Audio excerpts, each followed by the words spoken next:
Contrairement à ce qui se passe dans d'autres pays, nous avons réussi à maîtriser ces virus variants.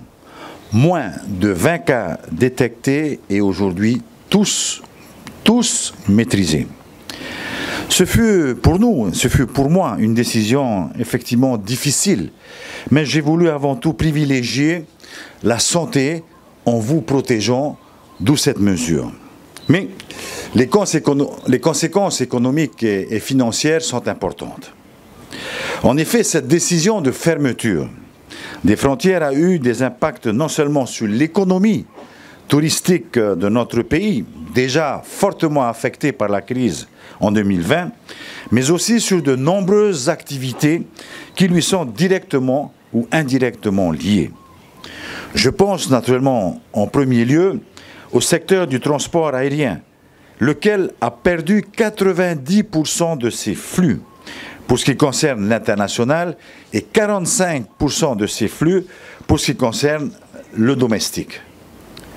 Rien que pour ATN, le nombre de vols entre 2019 et 2021 passe de 2000 vols annuels à 740, avec donc des conséquences dramatiques sur sa situation financière. 2000 à 700, pratiquement un tiers uniquement des vols pour cette année. Dans le secteur de l'hôtellerie classée, ce sont 20 structures hôtelières qui ont dû fermer leurs portes, soit 45% de toute la capacité hôtelière que nous avons, alors que les 2 premiers mois de l'année faisaient entrevoir une reprise encourageante de notre activité touristique. Les dégâts économiques ont affecté une myriade d'activités économiques dépendant du tourisme, que ce soit les prestataires de services, les taxis, les restaurants, l'artisanat, la perliculture, les bijoutiers, les artistes, les commerces, la pêche, sans oublier le monde agricole et agroalimentaire. Après une chute de notre produit intérieur estimé entre 10 et 12% pour 2020, nous espérions sérieusement une reprise significative en 2021 qui va vraisemblablement et malheureusement être différée dans le temps. Dans le domaine de l'emploi, après une année 2020 avec une baisse de 3,5% de l'effectif salarié, ce qui représente effectivement 2300 emplois perdus en 2020, même si nous ne disposions pas de chiffres à ce stade, au moment où je vous parle, la situation s'est probablement aggravée, et y compris, je ne veux pas les oublier, les 7000 salariés qui subissent une réduction de temps de travail et donc une réduction de leurs revenus. Ils sont près de 7000 aujourd'hui. Si l'on se réfère à l'étude dont vient de parler le haut-commissaire, l'étude qui a été réalisée par le Sérum sur la situation des ménages un an après le début de la crise Covid, c'est-à-dire depuis donc, mars 2020, il ressort que 32% donc, des ménages ont été affectés. Un tiers de nos ménages a été affecté soit par une perte d'emploi, à peu près, ils sont 9% à peu près, par une perte d'emploi, soit par une réduction du temps de travail, soit donc une réduction de leur salaire. Par ailleurs, plus de 60% des ménages interrogés dans cette enquête pensent que le marché du travail va encore se dégrader pour les 6 prochains mois. Telle est la situation actuelle. Le haut-commissaire vient de l'annoncer. Nous amorçons donc aujourd'hui une phase de réouverture progressive de nos frontières. J'espère que vous comprenez pourquoi. J'espère que l'on se comprend. Cette phase est attendue effectivement et souhaitée par beaucoup. Mais le premier point que je souhaite souligner, c'est que cette ouverture, comme on vient de le rappeler, est une ouverture progressive qui s'accompagne de protocoles sanitaires stricts. Vous le savez, nous disposons aujourd'hui d'une expérience en la matière. Nous disposons aussi désormais d'une solution supplémentaire pour nous protéger. Cette solution, c'est la vaccination. Ainsi, nous mettrons en place de nouveaux protocoles à compter du 1er mai. Je vous en parle tout de suite. Avant le départ, les personnes qui voudront venir en Polynésie française, et comme actuellement, pour tout voyageur, un test RT-PCR négatif sera exigé dans les 3 jours avant le départ. C'est le fameux test à J-3. Au travers de la plateforme d'enregistrement ETIS, il faudra qu'ils continuent à déclarer leur itinéraire, leur contact, pour nous permettre d'identifier, de tracer et de les isoler si nécessaire. Si nécessaire. Donc ces informations sont indispensables. Ces outils numériques doivent également nous permettre de recueillir tous les justificatifs requis pour permettre l'autorisation d'entrer en Polynésie française. Alors, quel type de voyageurs? Pour les voyageurs ayant été vaccinés, le principe est celui de la libre circulation sans dispositif de quarantaine dès l'arrivée à Papeete. Mais, pour ces voyageurs vaccinés, le schéma vaccinal devra être complet. Le schéma vaccinal devra être complet. Et ils seront soumis à un test antigénique dès leur arrivée à l'aéroport, donc à J0. Au moment de leur arrivée, on fera les prélèvements et à la sortie des bagages, ils auront les résultats de ce test. Pour les voyageurs ayant déjà été atteints par la Covid-19, ils devront donc réaliser et justifier un test sérologique positif datant de au minimum 15 jours et au plus 1 mois. Ils devront donc justifier par ce test la présence d'anticorps dans leur sang. Ce test sérologique détermine la présence d'anticorps, c'est-à-dire que le voyageur est immunisé contre la Covid par la présence d'anticorps. Cela pour les personnes qui se déclarent avoir été Covidées. L'ensemble de ces voyageurs immunisés donc seront soumis à un test rapide à leur arrivée à l'aéroport de Faham. Ainsi, l'ensemble de ces voyageurs vaccinés ou immunisés seront soumis successivement à 2 ou 3 tests, à J-3, comme je viens de le dire, à J0, leur arrivée ici, voire à un 3e test à J+4, que nous verrons sous forme de COVID-check ou autre, mais en tous les cas, ils seront suivis après leur arrivée en Polynésie.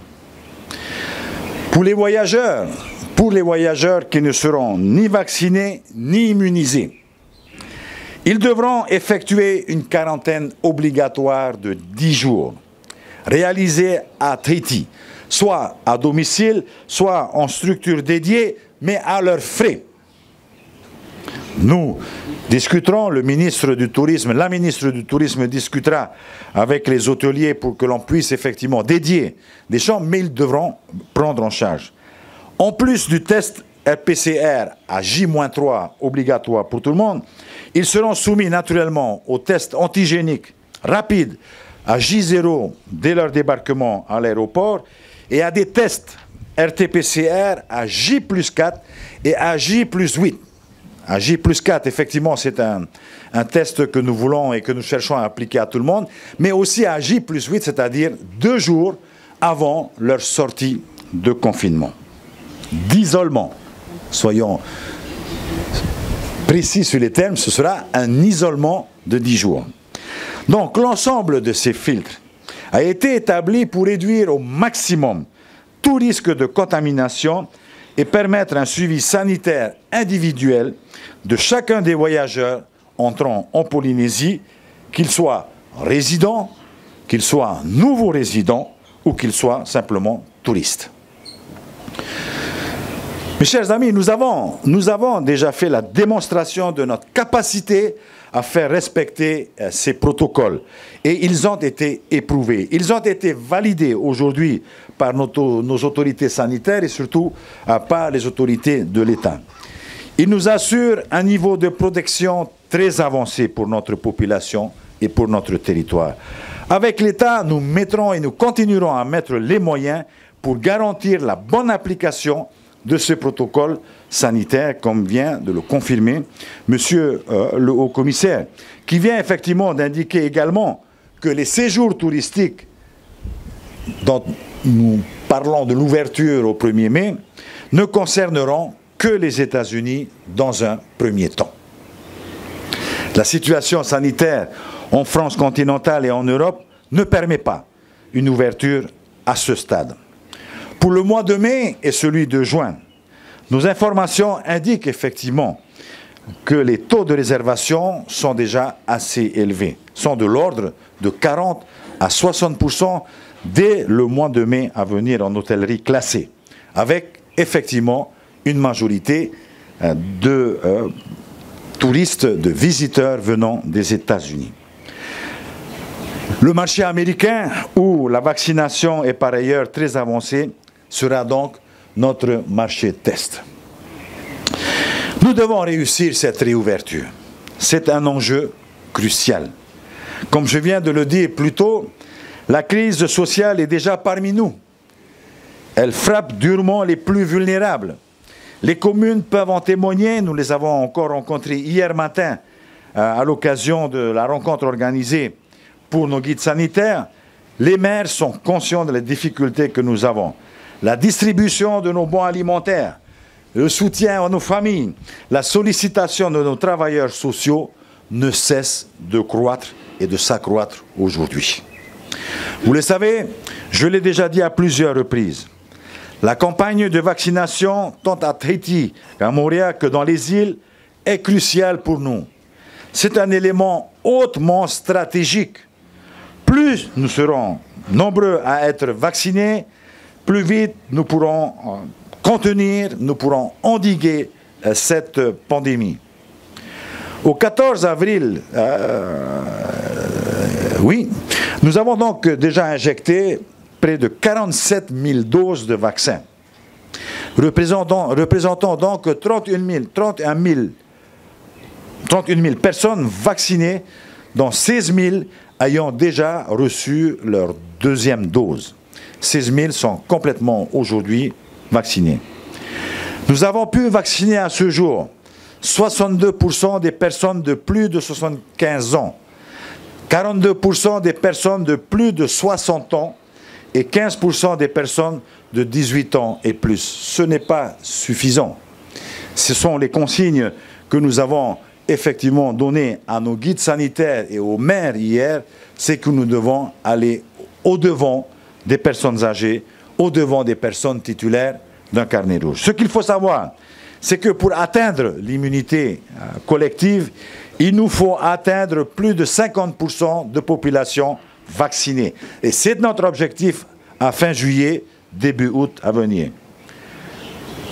Un programme vaccinal vous sera communiqué par la cellule mise en place à cet effet pour Tahiti, bien sûr, Moorea et tous les archipels. Nous vaccinons et nous vaccinerons de plus en plus largement. En plus de la vaccination, je voudrais le rappeler, comme vient de le faire le Haut-Commissaire, il faut continuer à respecter les gestes barrières et il nous faut redoubler de vigilance dans la perspective de cette réouverture. Je vous fais confiance. Je vous fais confiance sur le port du masque, notamment dans le secteur touristique, sur le lavage des mains, sur la distanciation, sur les surfaces collectives. C'est important. Avec l'État et les communes, nous engageons tous les moyens à notre portée, les équipes, les professionnels de santé, les guides sanitaires, et je compte aussi sur les professionnels du tourisme et vous, la population, pour vaincre cette crise. Nous devons être soudés, nous devons être unis face à cette pandémie. Nous devons avoir conscience que nos efforts individuels, les efforts de chacun de nous, de chaque individu de notre société, serviront à la lutte collective. C'est l'ensemble de ces efforts que nous ferons chacun dans notre famille, dans nos cercles d'amis, qui fera que cette lutte collective va être positive pour nous. Non seulement pour nous, la société polynésienne, mais aussi pour toutes nos familles et tous nos proches. En ouvrant progressivement les frontières, et ce, en commençant par les États-Unis, nous allons remettre la Polynésie au travail. Et c'est ce qui est important. Nous devons nous remettre au travail. En même temps, nous mettrons des filtres en place, des exigences pour nos visiteurs afin de continuer à protéger nos populations. Vous avez compris, ce n'est plus une histoire d'urgence pour l'un ou pour l'autre, c'est une urgence. Aujourd'hui, l'urgence, c'est de vivre ensemble avec le Covid, puisqu'il est là, il n'a pas disparu complètement, mais surtout en donnant du travail, en donnant un peu plus de dignité à ceux qui aujourd'hui souffrent énormément de cette pandémie. Et donc, nous devons aussi, chacun de nous, poursuivre nos propres efforts par la vaccination et par les gestes barrières. Je suis optimiste. Notre pirogue polynésienne ne va pas sombrer. Et elle ne sombrera pas grâce à notre engagement, à tous, grâce à notre détermination. Nous sommes animés aujourd'hui par l'humilité, par la responsabilité, par la foi, mais surtout par notre volonté commune de vaincre cette pandémie. Je vous remercie.